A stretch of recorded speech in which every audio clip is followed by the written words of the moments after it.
Hello and welcome to today's Office of Behavioral and Social Sciences Research Training in Advanced Data Analytics TADA-BSSR webinar.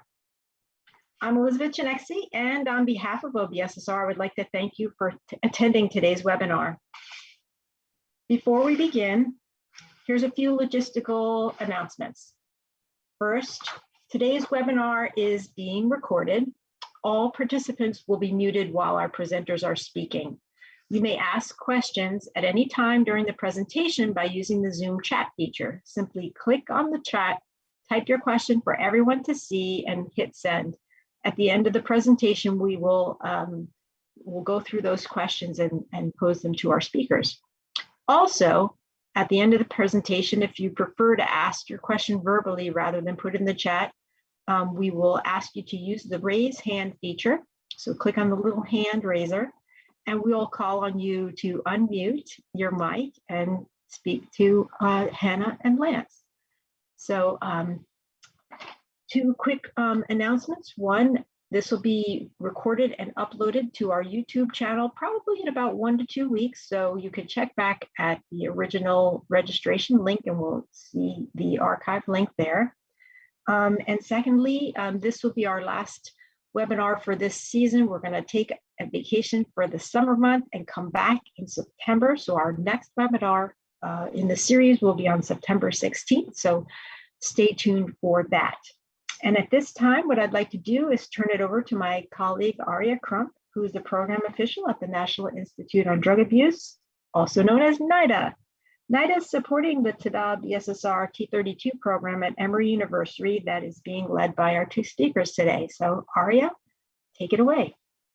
Yes, hi, good day everyone. I'm very pleased to present our speakers for today. First off, Dr. Hannah Cooper holds the Rollins Chair of Substance Use Disorders Research at Emory University's Rollins School of Public Health. She also directs SPARK, a group of researchers, practitioners, and trainees committed to reducing the harms of substance misuse in the Southeast, the US, and internationally. Her scientific expertise includes studying the social determinants of drug-related harms, with a particular focus on harm reduction and health equity. She applies multi-level geospatial and qualitative methods to explore these topics. She is joined today by her partner in crime. I'll refer to him as Dr. Lance Waller. He is a professor of biostatistics and bioinformatics with a joint appointment in environmental health at Emory's Rollins School of Public Health. He is currently a member of the National Academy of Science Committee on Applied and Theoretical Statistics. His research involves the development and application of statistical methods for spatially referenced data, including applications in environmental justice, neurology, epidemiology, disease surveillance, conservation biology, and disease ecology. We are very fortunate to hear from our presenters today, and their presentation is entitled Integrating Data Analytics into the Social and Behavioral Science Research Lifecycle. I would like to hand it over to Lance and Hannah. Thank you so much, Aria. I have to say, Aria is a project officer to me in a couple of different projects, and she has been a remarkable scientific guide for years, but most particularly through the pandemic. So it's always such a pleasure to get a chance to see you and talk to you, Aria. And then also we want to thank Liz Chinexi for creating this remarkable webinar series. I've been taking part and watching, and I can't wait to see what comes next. And so Lance and I are going to do our best to kind of reach the bar that prior presenters have set for us. We are just very excited to talk with you all today, and we want to focus on possible strategies that can be used to comprehensively consider and strengthen the validity of analyses of administrative data. Now, this may seem like a really boring topic to a lot of you because administrative databases are like the unglamorous workhorses of data science. So while natural language processing is pirouetting through millions of tweets and TikTok videos that were posted 2 seconds ago, and gene environment analyses are delving into our ancestors' deepest secrets, we can be lulled into thinking that administrative data, really that there isn't much to it, right? It's really, they kind of plod along. They're created by bureaucrats to do the mundane work of monitoring processes and services. And we tap on them occasionally to create basic, very unfrilly things like denominators and numerators. But Lance and I are going to be arguing today that looks can be deceiving. Administrative data can actually be really, really challenging. And we'll be foregrounding some of those challenges over the next hour and proposing a framework to support comprehensively analyzing them. We'll start our time together today with an overview of the challenges that can adhere in analyzing administrative data, and then we'll shift to the utility of using Cook and Campbell's Validity Framework to systematically critique measures and analyses that were founded in administrative data. We'll apply this framework to opioid overdose mortality data from the Vital Statistics dataset to help concretize this framework's potential. And then Lance is going to wrap us up by sharing some perspectives on data analysis. Let's start with just a basic definition of what administrative data are. They're essentially a way for the public and private sectors to monitor themselves and their citizens and also their consumers. Connolly, I think, defines administrative data as data that derives from the operation of administrative systems, typically conducted by public sector agencies for the purposes of registration, taxation, and record keeping.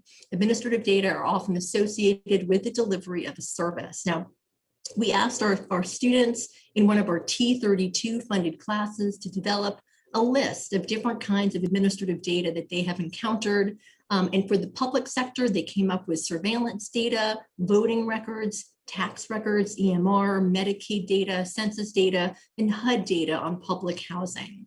For the private sector, they came up with private health insurance claims, consumer behavior data, SAT scores, GRE scores, and loan data. I think that's a pretty good list for us. Now, the digital age, I think, has transformed both the volume and the availability of administrative data.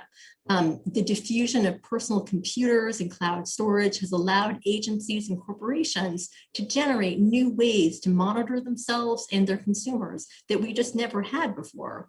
And in addition, these data are increasingly available to researchers in analyzable formats.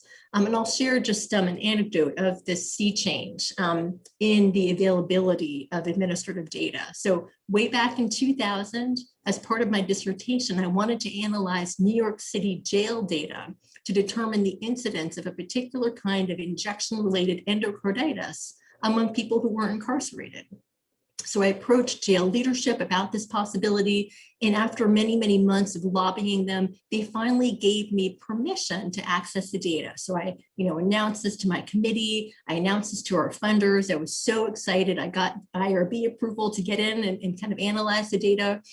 And then I realized that access was just getting a key to a warehouse, not a metaphorical warehouse in the cloud, but a brick and mortar warehouse that was located somewhere in the Bronx. And it contained thousands of filing cabinets that were filled with people's paper medical charts. And so I'd gotten permission to get into the warehouse and go through every single medical chart of all of the individuals who've been incarcerated at Rikers Island for the past century and extract the data by hand. And clearly that's just not something that was feasible within the scope of the dissertation. So I had to back away from that. Now, if I were doing my dissertation now, I might simply be able to download these data from a metaphorical warehouse in the cloud, right? And that might just take a matter of minutes. So we have this kind of amazing wealth of data now.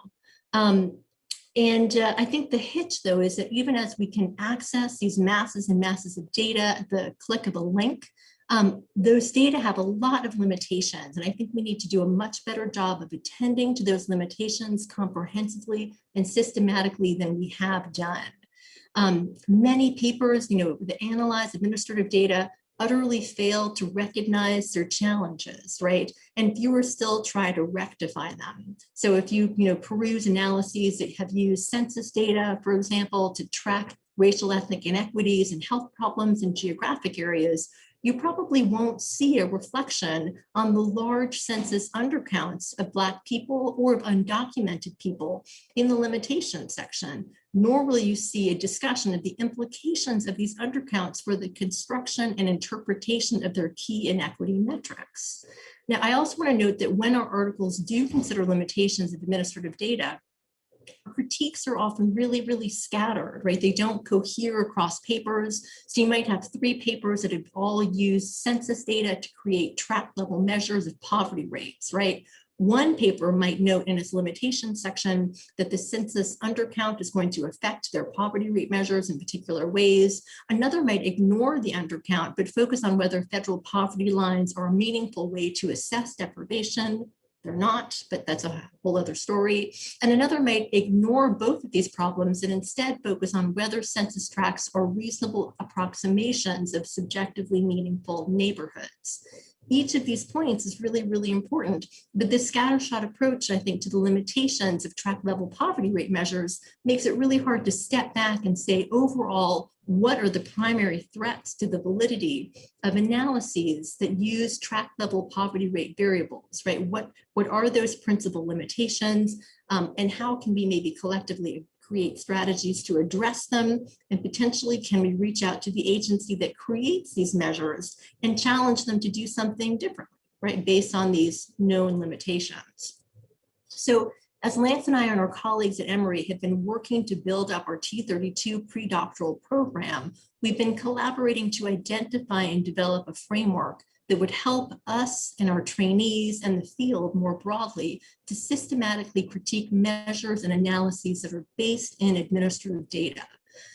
We've landed on Cook and Campbell's Validity Framework as a particularly useful tool, and we and our students have been experimenting with applying it to administrative data. I'll describe this framework briefly, but I know that this is going to be a really familiar framework to some of you, kind of like coming home, right? Cook and Campbell defined validity as the best available approximation of the truth or falsity of propositions, including propositions about causes. I actually prefer Maxwell's take, which is to ask yourself, how might I be wrong? And Shakespeare's response, which is, let me count the ways. We've chosen to experiment with this framework for a few different reasons. So first, it's explicitly designed to consider threats to validity in quasi-experimental studies, which are typically defined as studies in which the investigator is not manipulating the exposure.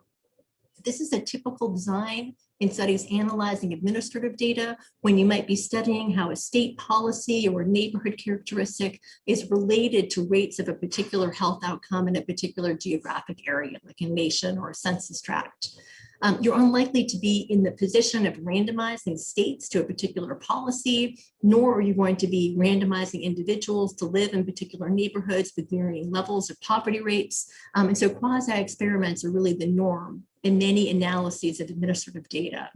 We also chose Cook and Campbell because this framework is incredibly comprehensive and richly detailed. Cook and Campbell have conceptualized 4 overarching domains of validity, each of which has multiple associated threats. If this framework were consistently applied, it might actually allow us to comprehensively identify threats to validity arising within each analysis. And if the field were to use it systematically, it might also generate a common or unified understanding of broadly shared threats to validity for some widely used databases that we might then focus collectively on rectifying. And the third reason that we chose it is that it can serve as a bridge linking social and behavioral scientists to data science. So Cook and Campbell's validity framework is deeply familiar for doctoral students and investigators in sociology, psychology, and also in many strands of public health that are rooted in psychology and sociology. It's a touchstone for us. I think as we weigh different study designs and measures, it usually guides our analysis efforts and often reveals next steps for the field if we're trying to overcome its past limitations. So it's a way, I think, for social and behavioral scientists to contribute to data science, and it may help give our trainees confidence as we wade into this new arena, which I think can be quite daunting at first. Now, I mentioned a moment ago that Cook and Campbell have conceptualized validity as having 4 different domains. And these domains are construct validity, statistical conclusion validity, and internal and external validity. So construct validity pertains to your measures, right? And it asks, are you measuring what you think you are measuring?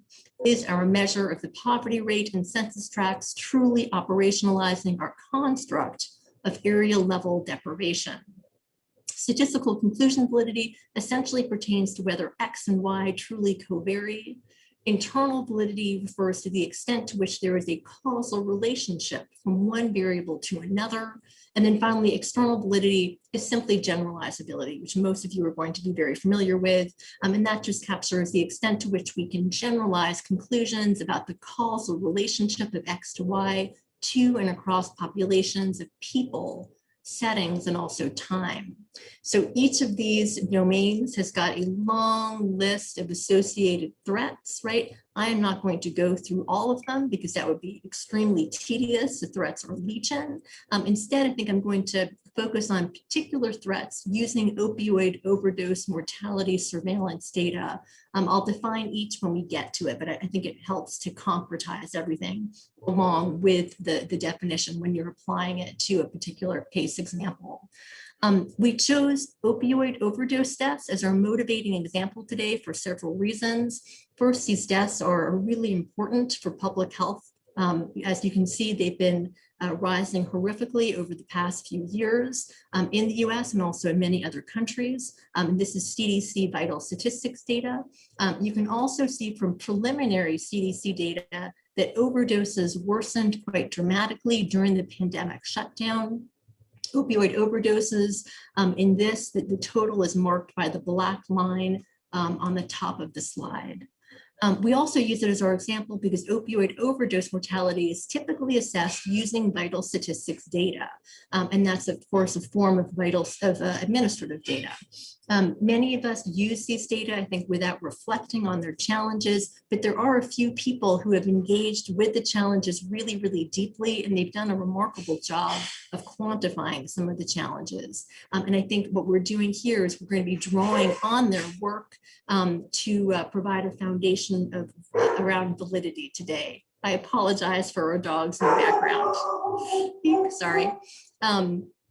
So let's turn, I think, to construct validity, and in particular to mono-method bias and experimenter expectancies. So I'll define each of these and then hope to kind of give each life and kind of flesh using the opioid overdose data. So mono-method bias arises when we have a single measure of a particular construct. So it's predicated on this idea that no single measure will sample all elements of your construct, right, of the kind of abstract idea that you have in mind that you want to operationalize and measure. And relatedly, it's also predicated on the kind of belief that every single measure that you have will also capture irrelevant elements, right? Experimenter expectancies, in contrast, arises when the research team is aware of the hypothesis and alters their engagement with the subjects accordingly. Okay, so those are the 2 threats to construct validity that I'm going to kind of walk you through using the overdose data, and we'll turn to mono-method bias first. So I have some wonderful colleagues at the University of Kentucky. Svetla Slavova has led an analysis there, just describing some of the threats to validity of overdose. It found in overdose surveillance data, and she has, I think, done a wonderful job of cataloging the process through which death certificates and vital statistics data on overdoses are actually generated. So I just want to walk you through this in case this is new. It starts with a coroner or a medical examiner being called to the scene for a medical legal death investigation, which is also called an MDI. And depending on funding and on other resources, they may deploy multiple strategies to determine whether a particular drug caused the death. right? The investigative steps are depicted on the left side of the diagram here. They can include interviews with people at the scene and a scan of the scene for particular drugs. They may include toxicologies of biosamples that were drawn from the victim. And they may also tap into the prescription drug monitoring program run by the state, and that tracks the dispensing and prescription of controlled substances to particular individuals. Now, using that information, the medical examiner or the coroner then generates a death certificate which lists the causes of death, and the family can access that certificate, as can insurance agencies and others, and I'll come back to that in a minute.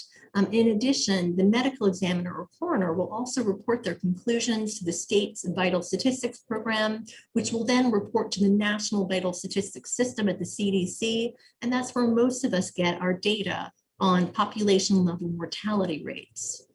Horan and colleagues, I think, were concerned about the data that wound up at the CDC on heroin overdose mortality. And so they compared, they were concerned that there was a significant undercount in heroin overdose mortality data. So they compared the number of deaths that were officially coded as heroin overdoses on death certificates with all the reams of information that were collected in the medical legal death investigation, or that MDI, that's so incredibly thorough in some places. And they restricted this investigation to the state of Maryland and to deaths that occurred between 2012 and 2015 to make it more feasible. So what this deeper investigation revealed is that there were approximately double the number of heroin-related overdoses in Maryland during the 3 years that they looked at than were recorded in death certificates and reported to the state and the CDC. So in the main, these additional deaths were classified as an overdose, but they were not classified specifically as a heroin overdose. And this matters tremendously.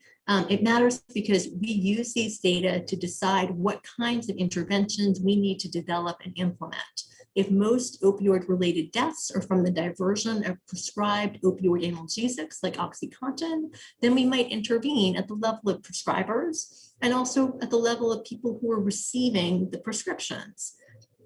Intervening in heroin overdoses, though, probably would not entail much interface with prescribers, right? We might instead seek to intervene in drug markets and also with people who are buying and selling and using the drugs.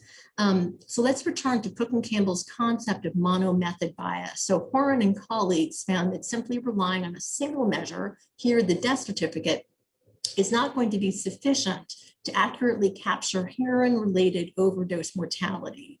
Instead, we may need to expand beyond the single measure and also scan the additional information generated during the medical legal death investigation, or the MDI. We can create this complementary measure, perhaps using natural language processing methods, which might feasibly allow us to scan MDI records across multiple states and years. And in fact, people are starting to do this more and more. I want to turn to another threat to construct validity that can also be operating in these data.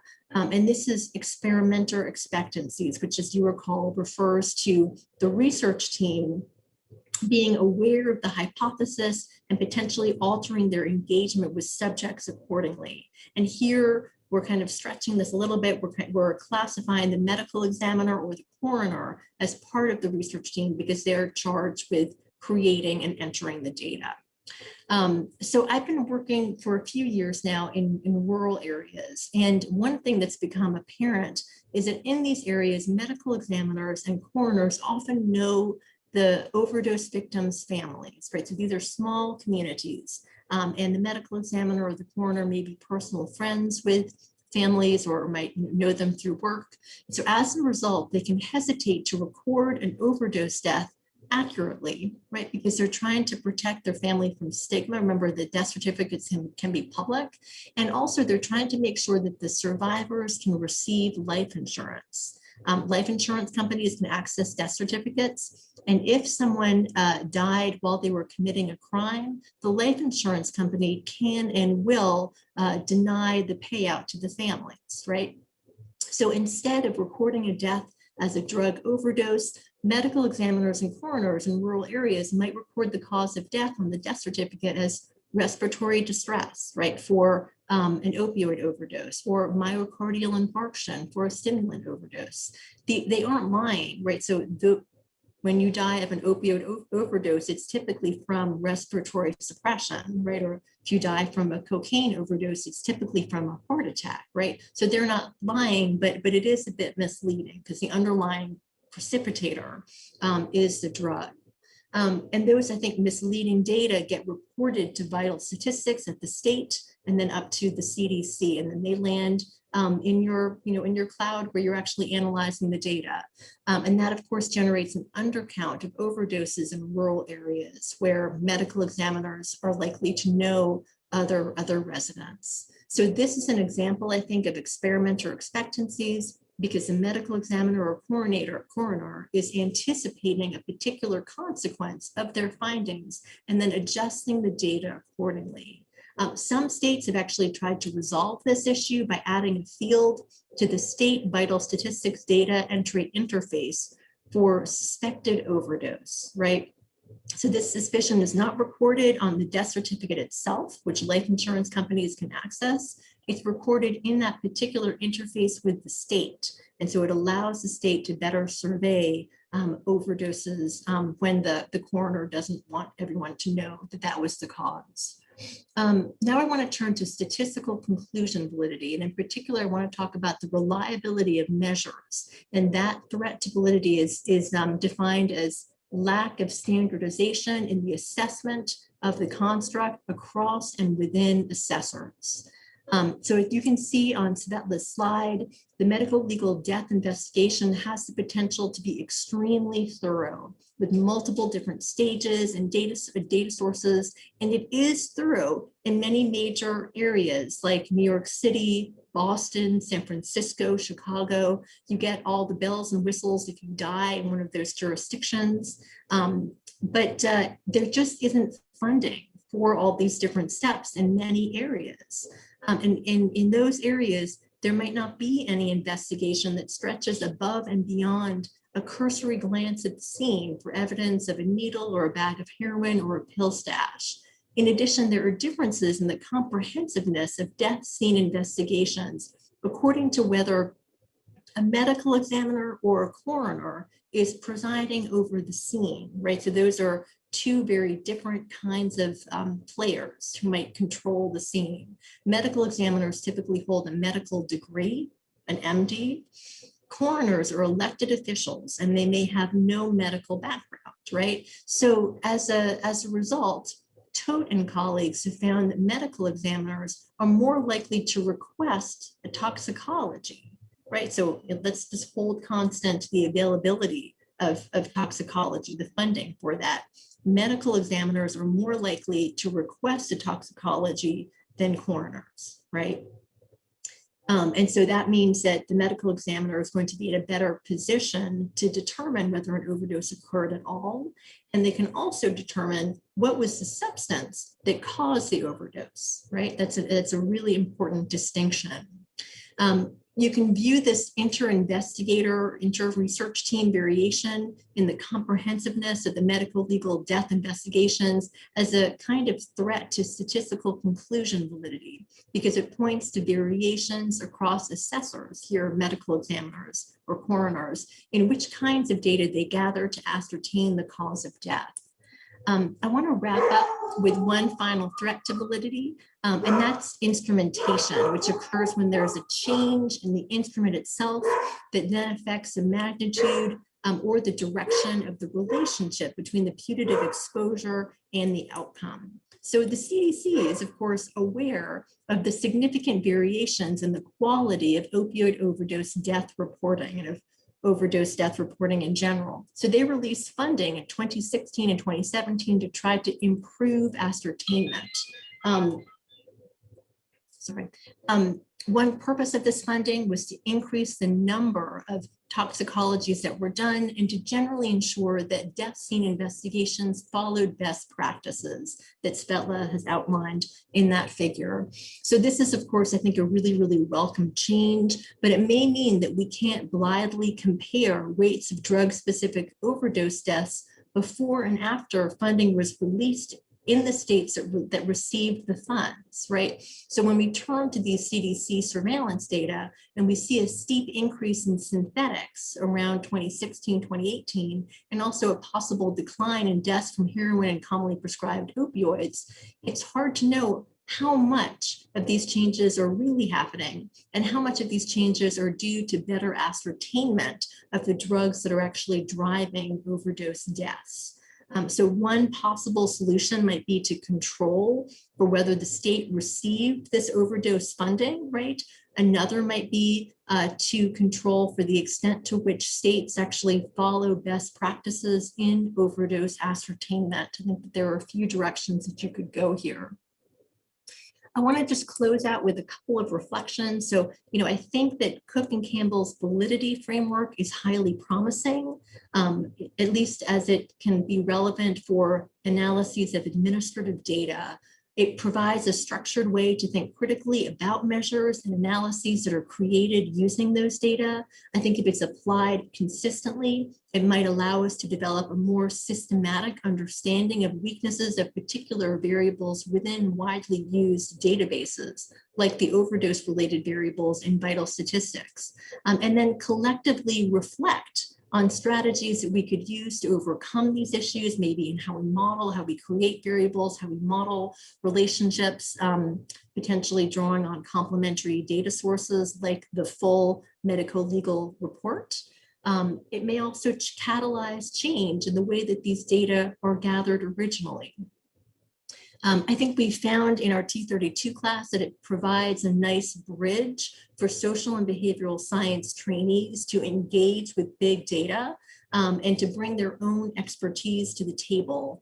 There are some weaknesses. So, probably what we would need to do with Cook and Campbell is create more of a multi-level approach that recognizes that there are multiple different kind of stages to the creation of a variable in administrative data. You have to consider potential threats that are occurring or unfolding at all those different stages, right? So the creation of the instrument to gather data, the entry of that data, maybe additional manipulation by the agency itself, and then the researcher themselves maybe adding threats to validity or potentially trying to counter them.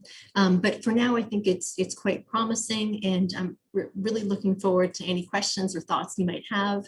I'm going to pass this over to Lance now. And Lance, I'll forward the slides. Just let me know when you want me to move ahead. Thanks so much, Hannah. I think one of the things we see along the way is Cook and Campbell's construct and discussion of threats to validity predates a lot of the modern data science and the big data type questions that TADA is about, but that's very relevant, and there's no need to rediscover these. So if we go to my next slide, the perspective I'm bringing, I'm a biostatistician. I'm also working with Emory's Health Science Center on developing their data science initiative.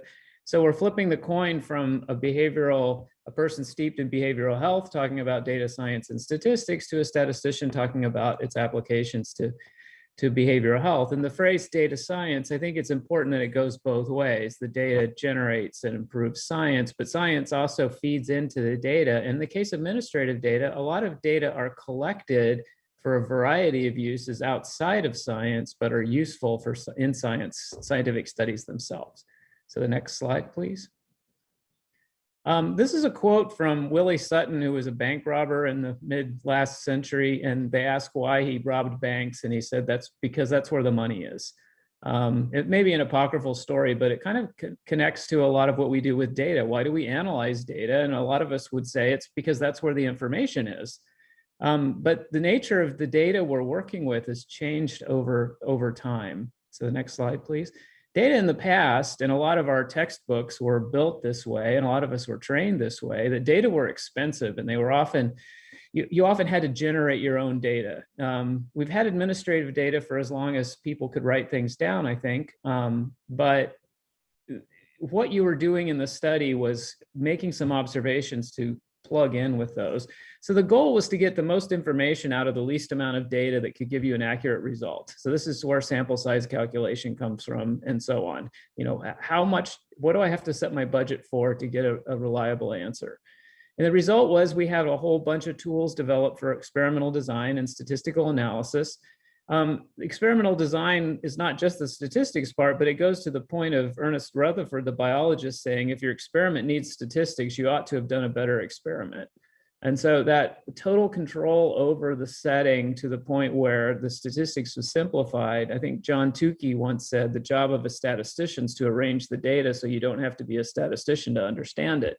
So that was an expectation of data where you had to work to get your data. Now data now, in the next slide, data is ubiquitous. Computers are fast. We may not have exactly what we want, but we can get something that sounds kind of like that. And so it's not exactly what we want, but there's a lot of it. So surely the information is there. These look like the banks to rob. And the result is the growth of data science, and specifically machine learning and AI, which are really intertwined right now. Artificial intelligence is an interesting phrase because it kind of went over the hype curve once, and now it's back in vogue. The extreme views of this that you'll read on Twitter are people saying, well, if we have good enough AI, we'll do hypothesis-free science and the computers will find the next hypothesis and go on. Or that this is a recent one, every discipline will be computer science in 10 years. Now, these are provocative statements that generate a lot of heat, but not much light. Or as a colleague of mine says, it's like an octopus. You poke it and it generates a lot of ink. So the next slide. So what data analytic tools does a behavioral scientist need? This is what I think spurred Liz Ganexi in putting together the TADA program. So the questions we have are, how do we learn from data that we collect? And that's kind of the old style of data. And I'm not saying it's old fashioned and should never be used again. In fact, I like that data quite a bit. So how do we learn from data others collect? And this might be administrative data, or it could be Twitter data, or it could be something else. And how do we combine data from these different sources? We collect some, we can calibrate it with some others. So how can the data we access answer our questions? And then the Cook and Campbell framework is, well, where do the threats to validity enter our conclusions? So next slide, please. So some of you may have seen me give a talk before. This is my Modal slide. This appears in most presentations or classes I teach. I didn't even come up with it. John Richardson was a toxicologist at EPA's Region 4 office in Atlanta, and he grabbed a scrap of paper and said, it's just like this. This is the scientific process, but it's hooked back on itself. So if we start in the upper left, we have some question we want to answer. Are opioid overdose deaths going up? And if we go straight down from there, we could think about what data would we need to answer that question directly, and we'd need to know how many overdose deaths were there, how many were associated with opioid overdoses in particular, and we think what data could we get is moving to the right. That might be the vital death records, and we think, oh, well, death and taxes are certain, so we keep good data on those. But as Hannah was saying, there's different drivers, there's different timeframes, there's different technologies, there's different people involved in generating those data. So we take the data we can get, and we have questions we can answer with those data. And the big piece of this is how close is the question you can answer to the question you want to answer. And often you end up going around and around this cycle because you say, well, I've answered this part of the question or this version of the question. What other data would I need? And I start around the cycle again. Next slide, please. So the question I get from students often is, well, how do you know when you're done? Because I don't have it's like instructions on a shampoo bottle, wash, rinse, repeat. How many times? Should you just keep going? And what I tell them, and this goes against the kind of experimental mindset, but I think it's very relevant to observational studies. You may not reach the answer to your question, but the real evaluation of success is, do you know more now when you're done than when you started? So how do you, this cycle around, if I learned something, and maybe all I've learned is I need better data, or all I've learned is I need more data, or all I've learned is these data looked promising but weren't. You gain something each time around. And I don't think any single observational study we do, and very rarely any single experimental study, is going to close the door on any future work in the area. Now, let's stay with that last slide for just a second. As I think I want to echo something Hannah said about the example that the data we see, even the administrative data, the official data, the patterns we see in that, whether those trends over time or maps, these are a combination of what's really going on in the data. That's the process we want to understand. What is the trend in practices of drug use that may lead to overdose, access, prescription versus non-prescription. But it's also a combination with how you observed it, the process of observation. In some related work I've been involved in on looking at the vital statistics records, what you find is that the undefined pharmaceutical or an undefined drug associated with an overdose appears in some of the Western states longer than it did in the Eastern states. So if you have the opioid epidemic beginning, the states that have dealt with this recognized it was an issue that they wanted to track. Western states, it wasn't as prevalent at the time, and there wasn't really a lot of impetus for filling in exactly what type of overdose it was. When the opioid epidemic was a public health emergency, then there were federal funds available for tracking this, and now there's a motivation for doing so. So even over time in the same year, different parts of the country would have different practices in terms of the level of detail. And I think Hannah's example of the rural setting where the coroner or the medical examiner knows the individuals, it also can drive differential patterns of the process under study showing up in the data because the process of observation is also different. So, but how do we understand this observation process? That may be a more qualitative question than a quantitative question. Next slide, please. Now, the appeal of big data is the big part. It always seems like there's surely more of it, so it must be better. But there's kind of a fascinating statistical question here of which would you rather have, a probabilistic sample of 10% of your target population or a non-probabilistic sample of 80% of your target population? And the percentages there are not specifically relevant, but you could think there's a tipping point where you're getting so much not quite as good data, but maybe it outperforms the sample data. Xiaoli Meng at Harvard has a really nice example he uses in a lot of talks. In particular, it's in a discussion of this nice paper by Keating and Lewis about perils and pitfalls to self-selected study on like internet surveys. And he shows under one measure, if you're just looking at the sample mean, a simple random sample of 75 individuals has about the same amount of information as around 50 million observations, and the correlation's 0.05, which we would all think is pretty small. So, this is an idealized example, and, we statisticians like to think the sampling is a good thing. And you think about political polls and phone polls, if it's not a probabilistic sample, you may have a lot of people, but how representative is it? And this fits neatly into the Cook and Campbell discussion as well. Next slide, please.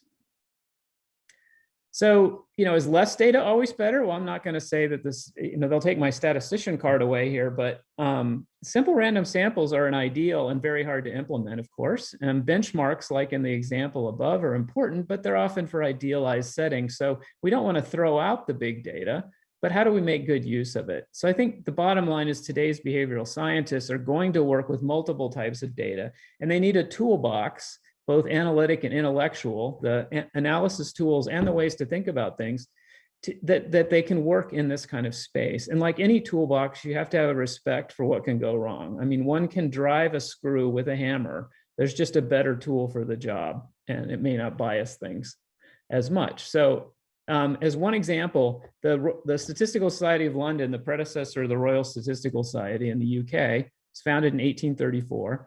And their original logos on the left and their current logos on the right, and a sheaf of wheat is figured there for some of the agricultural studies. On the left, there's a ribbon around it with a Latin motto that's Alis Alexterendum, which means let the others thresh it out, or thrash it out, depending on your Latin. The idea was the professional society would do all the calculations and other people could figure out what they mean. We'll just make sure the calculations, the accounting, the mathematics are done right. Their aim was to gather the facts, leave it to others to draw conclusions. So it was a politically fraught time, and the organization of statisticians wanted to concentrate on doing the calculations correct. And you think, well, that's quaint and But any of you in the American Statistical Association who get the daily, not social media posts, but just news posts, will see that every once in a while someone will post something, and then there'll be a lot of discussion of should we even be involved in this part of the discussion. So I think the TADA element here is we are deeply ingrained in what we do, and I don't know that we can separate our calculations from their consequences. So next slide, please. So the second bullet there is calculations do have consequences. So it's if you do the calculation, even a calculation that's done correctly will set policy. It will influence policy. It can take on a life of its own. And the formula we use provide facts, but they're not necessarily the findings on their own. So the numbers have to be put in context. Now, the first bullet here, are you winning a competition or solving a challenge? One of the big drivers of machine learning and AI, I think, as fantastic as they are, is the systems underlying them. The fact that we have interconnected cloud computing with lots and lots of processors that can manage a lot of data means we can solve types of problems that we hadn't thought of before, but we're solving them in a way that takes advantage of that system, if that makes sense.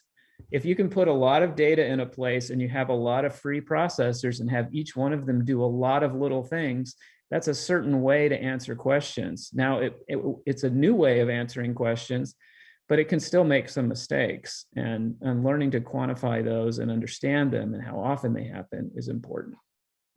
So next slide, please. This is just a reminder that we go around this again. I make it the modal slide by having it show up twice every time.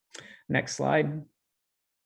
A quick summary here, and this will leave us with a good period of time to address some of the questions in the chat and for some other thoughts.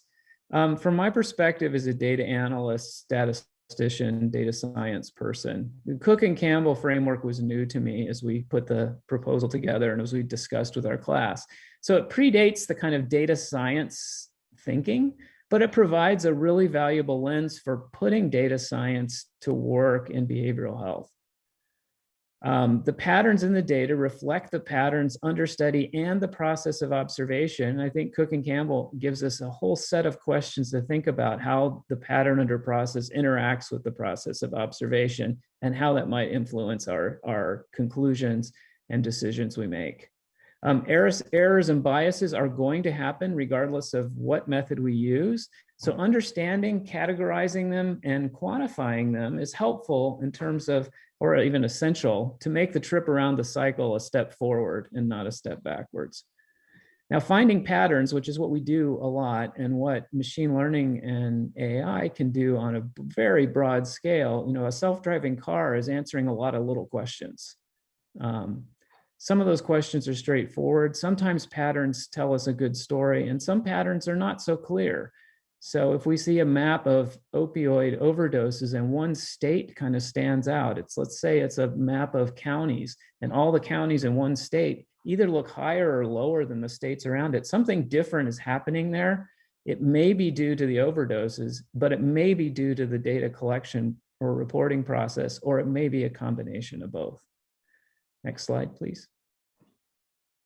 And I think that's where we open it up for the questions. There's several in the chat, and I think we could scroll back on those. And the first ones are to Hannah, I believe.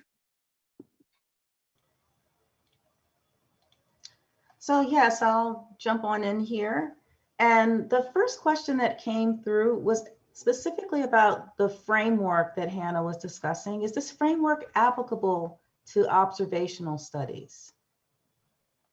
Sure. So, absolutely. I think it was really built to help researchers think critically about anything that's not a randomized control trial held, within a, very constrained setting. So you could certainly use Cook and Campbell for any kind of study that departs from a randomized control trial. Okay, great. Thank you. And the second question also for Hannah, do you also look at secondary cause of death? So that's a good question. So I actually haven't been analyzing, so myself, I haven't been analyzing death certificates or vital statistics data on overdoses. I believe, and Lance may be able to jump in here, I believe that vital statistics data usually has, is it the top 3 causes of death? It'll have a primary cause and contributing causes, and the contributing cause list can be up to 20, I believe. Okay. Comparing results from different groups sometimes requires, it's why it's really important to be clear what you mean by an overdose test and any analysis you do to have the results be comparable. But it can be pretty tricky when there's so many other competing causes. For instance, if it was an automobile accident and substances were involved, as Hannah gave the good example of respiratory distress or heart disease listed as a primary cause, some of the others may be used, and as pointed out by Derek Costi in a question we'll get to, and others, or I'm sorry, Ijan Castle pointed out, not every death has toxicology done, so the absence of information is not proof of absence. Yeah, do we want to jump right into that question? So Ijan Castle asks, toxicology tests are not done for all deaths, even tested. Not all are tested for the same set of drugs. Emerging new drugs are also expensive to be tested, so not tested. When toxicology results are unknown or not comprehensive, there are no complete data to ascertain cases correctly. How to overcome this? Sure, it's a great question. So if I'm remembering right, I think in about 1/5 to 1/4 of overdose deaths, there's no toxicology done, or at least that was what analysis by Todt and Rosenberg found. So a lot, there's a lot of problems with toxicology testing, whether it happens in the first place, what drugs are tested for, and also how long ago the person ingested the drugs, right? Because we metabolize drugs and those drugs actually change. We change the chemistry of the drugs once we've ingested them. And so there are, even if you do a toxicology, if the panel is quite narrow, you might not identify particular drugs. And if the person died several days previous, the toxicology results might not be very conclusive. So that is an issue. So toxicology alone, I don't think is always going to be the answer. And I also believe that, our administrative systems move very slowly. So we have new drugs. People are very creative. And so we're always creating new drugs. It gets harder to access opioid analgesics. So we develop something else, or, you live too far away from a highway to get easy access to cocaine. And so you're making homemade methamphetamine or something that may have a different chemical composition from the methamphetamine that may be available in New York City. And so our administrative systems, including vital statistics, they don't evolve very quickly, and they certainly don't evolve rapidly enough to capture these emerging substances. That is just an ongoing struggle that we have. And I'm sure it applies to other causes of death. I'm most familiar with it for overdoses because people are so creative about the chemicals that are available, the substances that are available. Yeah, thank you. Another question that's come through is, where can I find a good discussion of or procedural guide for integrating and calibrating multiple data sets for analysis, some of which may be administrative? And thank you for your presentation. Sure. Lance, can I punt that over to you? I think we have an article that we can share, but Lance is going to be able to speak to that off the top of his head. Yeah, I'm going to not recommend a particular guideline. I think these are things that are being developed. Sometimes I'll describe this like the first generation of science is showing something that you can do something, and the second generation is trying to figure out how you should do it. And I think we're transitioning from some of the early adopters showing the capacity and ability to use some of these tools to adding it to a broader set of toolboxes. So it's something we can use, but we need to understand.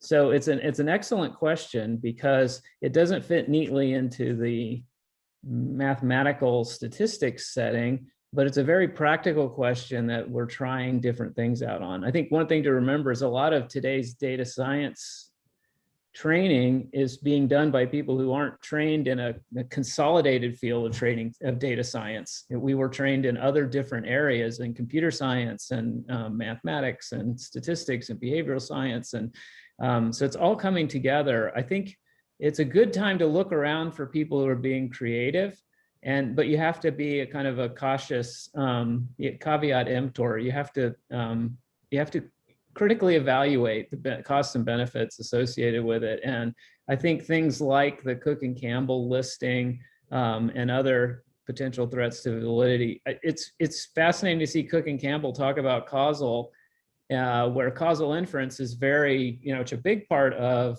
epidemiology now, but it's a particular type of causal inference. So the tried and true details of what we do now don't cover all of the ideas about causation, which we have to keep in mind as well. That's a really short way of saying that's a really good question. I don't have a specific one, but we'd love to have a conversation about this across the TADA programs and kind of gather some information. So I'd say follow up. Fair enough, fair enough. Also, a question about whether there is a way to probe for these validity concerns in large-scale secondary data sets. That is such a great question. So I'm going to kind of piggyback off of Lance's comment. I feel like we're starting to develop this. I don't know of any kind of existing either, kind of structured stages or processes to go through when you're examining a database or kind of considering the design of a particular study. I don't know that there's any kind of structured path that you could follow or that there's associated code. My hope is, I think we're in a really generative time for social and behavioral scientists' engagement with big data. So that might be a challenge that one of our amazing trainees picks up, right? And it could also be an assignment in Lance's and my TADA class. We could ask to develop that, right? But no, that doesn't exist. But to me, that's actually an opportunity maybe for that next generation to create it. And I think it's really encouraging to see the calls for proposals out of different parts of NIH or other funding agencies to do this secondary analyses where you do take a critical look at either data that have been collected for an earlier study, but also these administrative, regulatory, other kinds of data sets where information is being gathered not for the purposes of your study. And that's why I think that last step in the whirling vortex is that's where you critically assess what did you really answer. And to be able to understand that, you have to think about what went into the data appearing to you the way that they did. And I really thank Hannah for as she said at the beginning, a lot of people might feel bored by administrative data, but the closer you look at it, the more you realize there's information there, but it's kind of hidden away like the filing cabinets in the warehouse she got the key to. So getting in may not be the end of the story, but just the beginning. So there's some people doing interesting work on secondary analysis, but often it's focused on that particular data set. And so I'd like to see this next generation have some general ideas of best practices, guidelines, and so on. Yep. Well, we're just about out of time. I'm going to shoot this back over to Liz. And thank you both for this very stimulating, very informative discussion. Yes, I agree. Thank you. This is great. And I think gets us potentially started on other topics for webinars. I know, for example, there's a big push. Some of our colleagues at NIMH have been funding work on integrative data analysis, where you take secondary data from lots of different studies and bring them together. So there's a lot of ripe opportunities here. So thank you so much, Lance and Hannah and Aria. And thanks to all of you for your wonderful questions. Just a reminder that we have recorded this. So if you want to watch it again or share it with your friends, we will post it. It'll probably take about a week or two because we're going to add some closed captioning to it. And our next TADA-BSSR webinar will be happening on September 16th. So put that on your calendar, and we hope to see you then. Have a wonderful summer. Thanks again. Thanks, everyone.